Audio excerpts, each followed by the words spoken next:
Лепей адзін раз убачыць, чым 100 разоў пачуць. У дачыненні жыцця беларускіх татараў гэтае народнае выслоўе гучыць як ніколі дарэчы. Беларускія мячэты, легенда пра пастушка Контуся, мугіры, кітабы, пісаныя арабскім алфавітам на беларускай мове – усё гэта унікальная і цікавейшая частка нашай гісторыка-культурнай спадчыны, якую мусяць вывучаць дзеці ў школах. Вялікім непаразуменнем у дачыненні да мусульманскай супольнасці Беларусі з'яўляецца неадэкватнае ўспрыняцце самога тэрміну татары. Справа ў тым, што татарамі ў расійскай імперыі да фактычна пачатку 20-го стагоддзя называлі фактычна любога, як тады казалі, магамэтаніна. Беларускія мусульмане, то бок татары, беларуска-літоўскія татары, гэта насамрэч збольшага, безумоўна, тюркскае паходжанне людзі, але гэта вельмі рознародная група, бо на пачатку яна фармавалася за кошт тых, хто прыйшоў на землі Беларусі з Сярэдняй Азіі, з Залатой Арды. Пазней, хутчэй з Малой Азіі, гэта значыць з Турэччыны, з Крыма, перш за ўсё, і бадай што крымскі кампанент і на дадзены момант пераважае. А татары, якія прыехалі з Расіі, яны, конечно, ведаюць мову і вельмі яе паважаюць, і вельмі любяць гаварыць на ёй. І вось першае пачынаецца, што яны хочуць гаварыць па-татарскі, нашы не ведаюць татарскай мовы. Ну, конечно, гэта ўсё так мы стараемся нівелировать, каб гэта не было нейкай такой праблемай паміж імі. Ну, асобна, калі прыязджаеш в Татарстан, яны многія нават не разумеюць, як гэта татары не ведаюць татарскай мовы. Яны кажуць, у нас у Татарстане нават рускія ўсе ведаюць татарскую мову, а вы татары і не ведаеце. Ну, ты пачынаеш тлумачыць, што там у нас мы доўга вельмі нашы продкі жывуць, што страцілі, што ўсё, але захавалі сваю нацыянальную ідэнтычнасць, мы сябе ўсё роўна лічым татарамі. Атрымліваецца, што родная мова, на якую забыліся нашыя татары, уяўляла сабой разнастайныя тюркскія гаворкі. Татары складаліся са скепкавых групаў, паходжанне якіх звязаныя з аддаленымі абласцямі Залатой Арды, Цэнтральнай Азіі і таксама Крыму. Конечно, я не кажу, што мы татары ва ўсім адрозніліся. Нет, гэта добра. Есть два паняцці – інтэграцыя і асіміляцыя. Это супрацьлеглыя паняцці. І я нават кажу, што трэба інтэгравацца ў гэтую грамадскасць. Трэба атрымліваць адукацыю, трэба там жыць разам з тымі людзьмі, якія вакол цябе. Гэта безумоўна. Але што тычыцца асіміляцыі, калі наогул знішчаецца культура, то гэта ўжо трагедыя. Трагедыя ў тым, што культура кожнага народа гэта такое багацце, якое павінна захоўвацца. Сын старшыні духоўнага ўпраўлення мусульман у Беларусі Ісмаіла Варановіча, Алі, аднойчы адкрыў для сябе дагэтуль невядомы дзівосны свет сваіх продкаў-мусульман. Адным з моцных уражанняў было тое, што Беларусь для татараў стала сапраўднай радзімай. Я нават раскажу такую гісторыю, калі я вучыўся ў савецкі час у звычайнай школе, да небеларусаў падыходзілі настаўнікі і казалі, калі вы не жадаеце вывучаць беларускую мову, напішыце заяву, і вы не будете, толькі літаратуру будете вывучаць, а мову не будете вывучаць. І амаль усе там рускія, там габрэі, там і ці украінцы, якія ў нас былі ў класе, усе амаль напісалі заяву, і амаль паўкласа не хадзіла на урокі беларускай мовы, якія і так былі адзін раз у тыдзень відаць. Ну там як замежныя вучылі, вы ж самі ведаеце, мы ўсе ахвяры гэтай сістэмы былой савецкай. І таму, а я не, я сказаў, нейкая вось такая вось павага нават у хлопчыка, я ж колькі мне там уже быў у 4-м ці ў 5-м класе я быў тады толькі. Я сказаў, не, я жадаю вывучаць, і я стаў вывучаць беларускую мову. Адзін, відаць, быў, хто не з беларусаў застаўся вывучаць.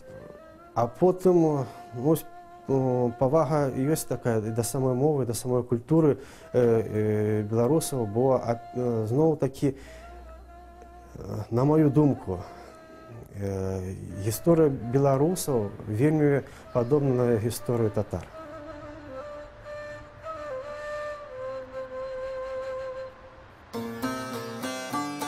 Алі разам з жонкай выхоўваюць сваіх дзяцей, як гэта і належыць у мусульманскіх сем'ях, на прынцыпах веры і добрых справаў. Бацькі павінны сачыць, каб іх дзеці падрасталі сумленнымі, мужнымі, моцнымі духам, загартаванымі фізічна і маральна. Прарок Мухаммад сказаў: «Добра даглядайце дзяцей, дайце ім найлепшае выхаванне, бо бацькі заўжды ў адказе перад Богам і грамадствам за выхаванне дзяцей». Сваю павагу да роднай мовы Алі хоча перадаць і сваім дзецям. Повел дочку в белорусскую гимназию, поступать, сдавать документы. А мне там так само секретарь каже, дальше каже на русской мове. Ну зачем вам это? Ну вы же не белорусы, зачем это? Тут, знаете, все предметы на белорусском языке. А я з нею почав уже по-белорусски говорить. Она так цудовно.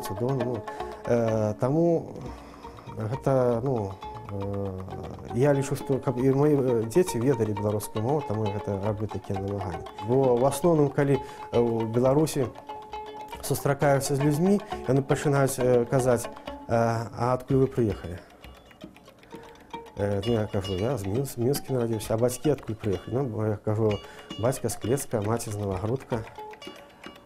Здзіўленне ў людзей, што як вы тут апануліся, што не ведаюць гісторыю, зусім не ведаюць гісторыю, не ведаюць гісторыю свайго края, а гісторыя беларускіх татар ёсць частка агульнай беларускай гісторыі. Гэтая мусульманская культура, якая была так добра інтэграваная ў беларускае грамадства, у беларускую культуру, якая была неад'емным яе кампанентам, яна фактычна апынулася ў такім незразумелым становішчы. Яна як бы не зусім прызнаецца беларусамі, і ў той самы час яна асабліва нікому не патрэбна. Гэта вельмі шкада, бо фактычна да пачатку 20 стагоддзя іслам у Беларусі інакш як па-беларуску не існаваў. Сёння ў краіне дзейнічае 26 мусульманскіх абшчын, з якіх 25 татарскіх. Але нашыя карэнныя татары найменш актыўная частка сярод мусульманаў, якія прыехалі да нас цягам некалькіх апошніх дзесяцігоддзяў. Усяго ў Беларусі жывуць прадстаўнікі звыш 140 нацыянальнасцей, сярод якіх больш за 30 тысячаў мусульманаў. На сегодняшний день мы уже ставим вопросы не только юридически оформить новые общины, но и наполнить их жизнью религиозной. А это в первую очередь просвещение. Довести до людей, которые от рождения являются мусульманами, довести до них историю исламской культуры, ислам, обучить их, как жить по исламу, как строить образ жизни и, естественно, совершая и ритуальные молитвы. Это, представьте, очень первое и самое главное направление в деятельности наших религиозных энтузиастов. Мы добра ведаем, як савецкая сістэма імкнулася да поўнага знішчэння рэлігіі, і пытанні традыцыйных каштоўнасцей замоўчваліся і адмаўляліся. Але з ростам нацыянальнай свядомасці ўсіх этнічных груп, цікавасці да ўласнай нацыянальнай ідэнтычнасці, адраджэннем рэлігіі, нашае жыццё пачало хутка мяняцца.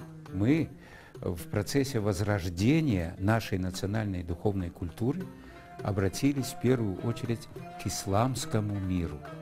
Мы используем силу миссионеров из исламских государств, которые в первую очередь это суннитско-ханафитского направления, которые знакомы с нашей историей, с культурой, которые себя комфортно тоже чувствуют здесь и, соблюдая законодательство нашей страны, приглашаем этих людей, и они нам оказывают помощь.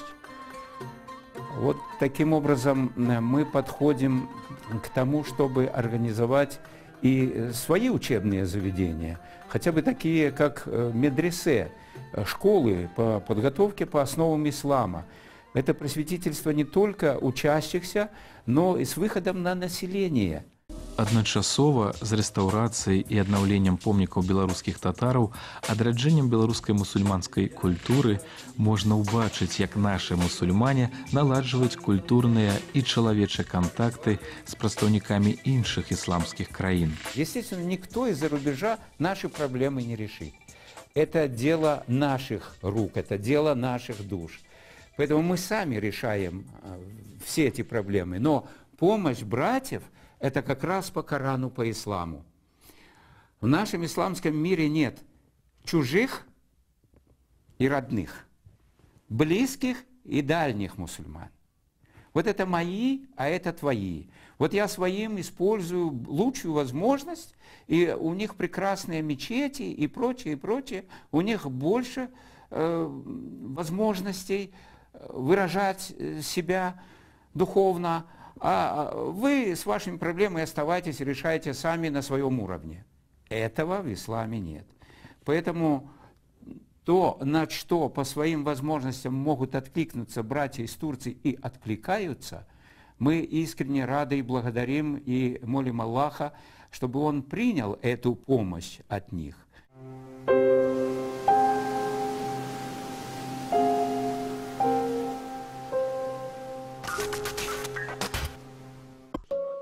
Мы распавялі вам вельмі кароткую гісторыю жыцця беларускіх татараў Арды, Клецка, Лоўчыц, Навагрудка, Іўя. Мы пабывалі на старасвецкіх мізарах, пераважна на тых, што сёння знаходзяцца ў належным стане. Асмолава, Арда, Іўя. Такіх багата ў Беларусі. А колькі татарскіх пахаванняў не дайшло да нашага часу. Шмат беларускіх мізараў знікла падчас войнаў, але большасць пацярпела ад дзяржаўнага атэістычнага тэрору. Адносіны да памерлых заўсёды былі паказнікам маральнасці і духоўнага стану жывых. У канцы 60-х, нягледзячы на шматлікія звароты і просьбы беларускіх татараў, быў знішчаны мізар у Мінску.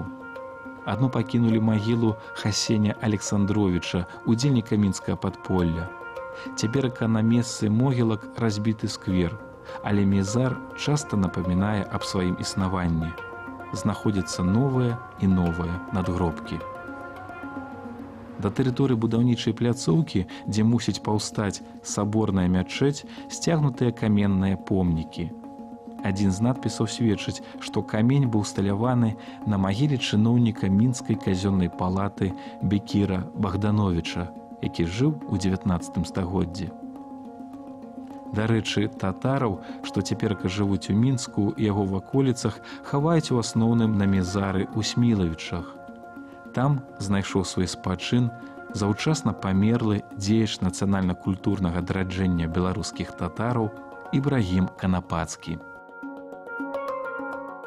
Я вельмі шаную памяць пра майго бацьку.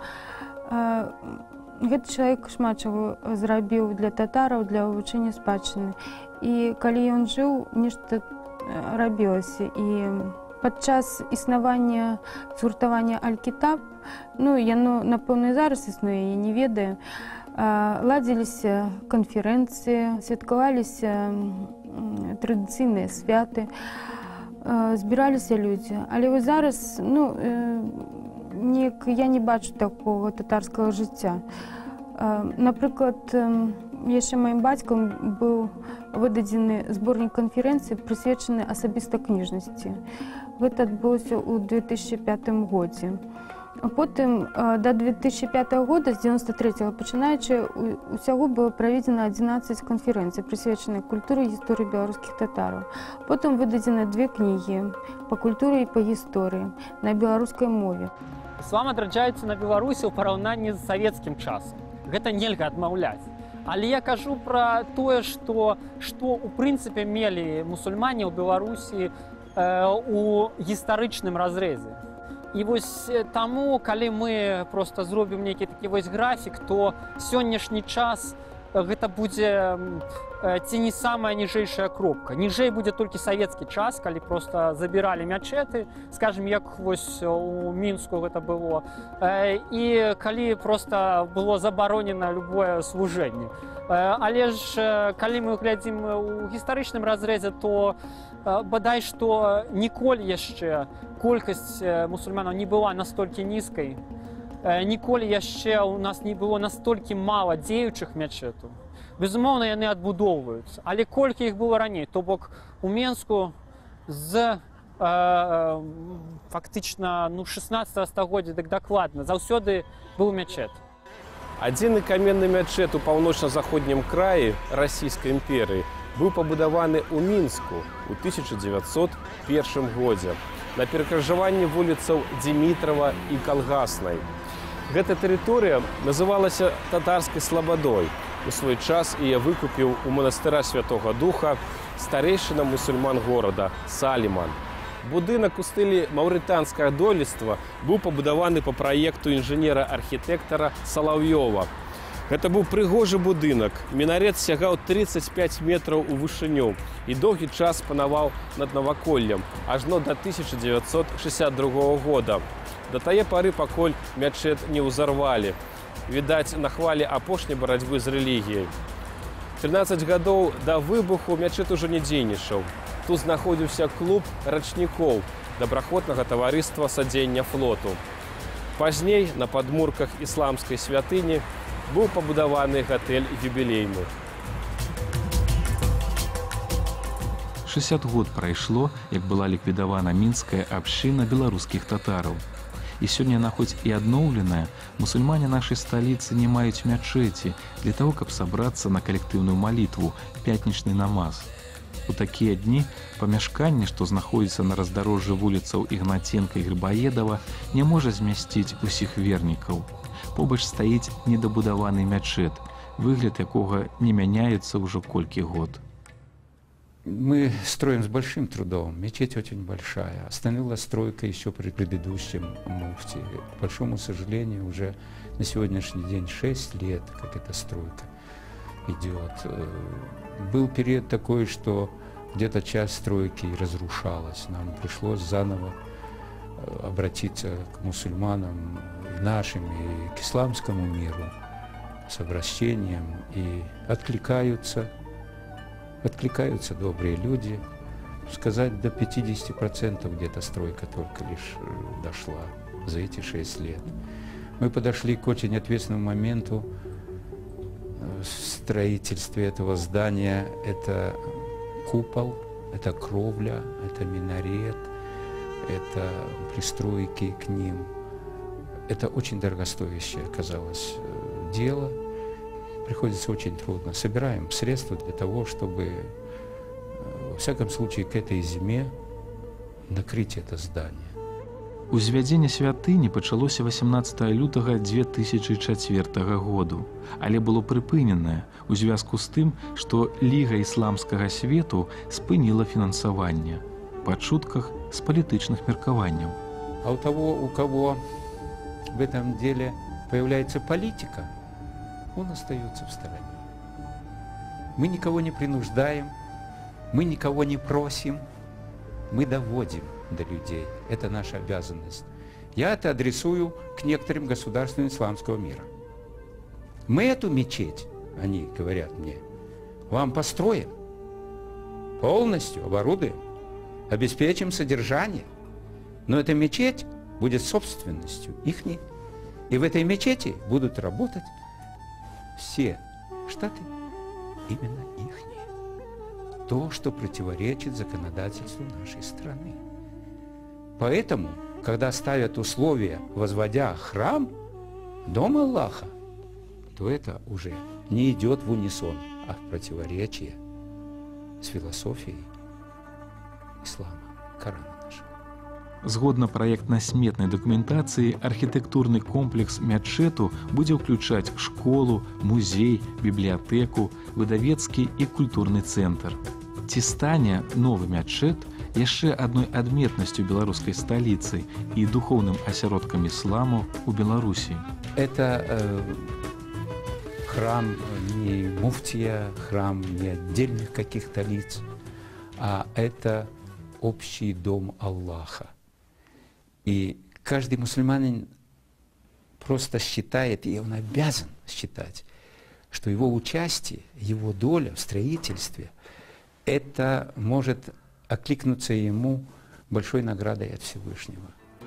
Мы будем жить, я упевнений, нащадки наші будуть і надалей себе з повагою називати «я татарин», «я мусульманин». Вот глядите, іслам приймають многие белорусы. Нічого ганебного. Як відомо, що некоторые татари приймають католицизм. Нічого ганебного. Так життя розставляє. Чоловік шукає эту істину, і він знайде, треба допомогти йому.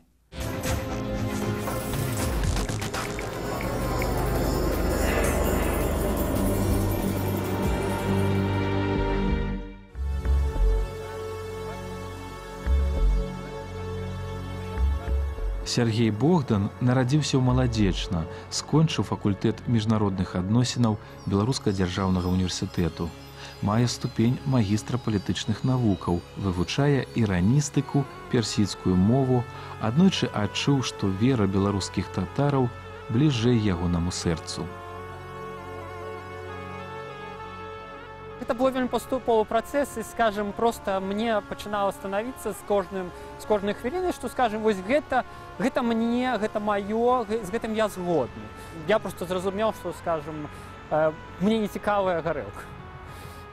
Я зразумел, что мне помолиться это допомагает.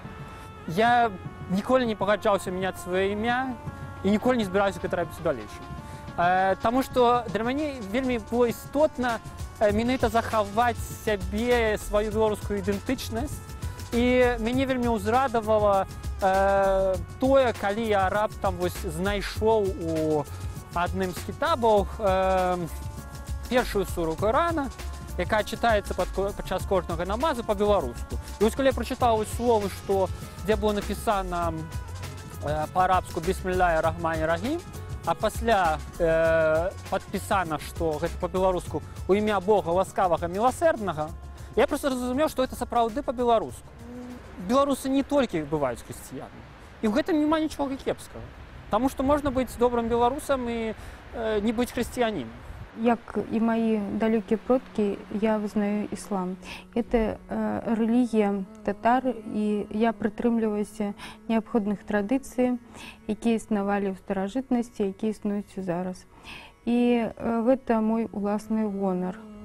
Тому що, напевно, без релігії немагчыма вивчати культуру і історію гэтага народа. Вось падчас доўгага пражывання у Вялікім княстве літоўскім, у Рэчы Паспалітай, у Беларусі адбываюцца мешаныя бракі. І таму вось татары, яны, калі жаніліся не на сваіх жанчынах, яны як бы асіміляваліся ўжо ў знешнім выглядзе. Напрыклад, моя матуля, яна беларуская. Таму, напэўна, і шмат рыс маёй матулі перадаліся і мне. Але, як лічыць, арыгінальны татарын, калі можна так сказаць, павінен быў быць рыжавалосы і з блакітнымі вачыма.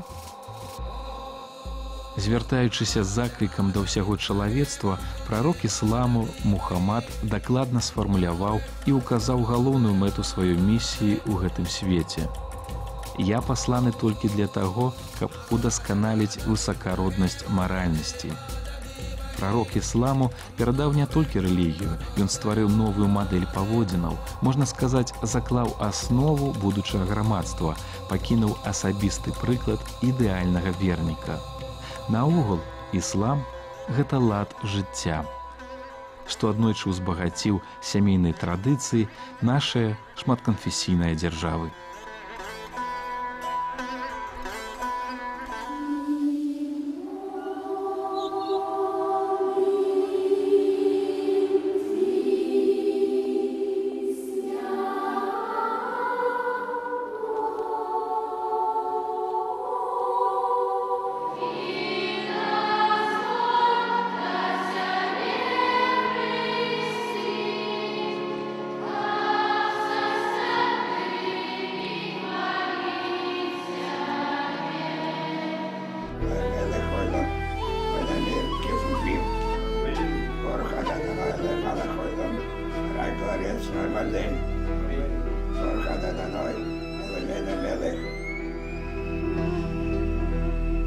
فلما جاءهم الحق من عندنا قالوا لولا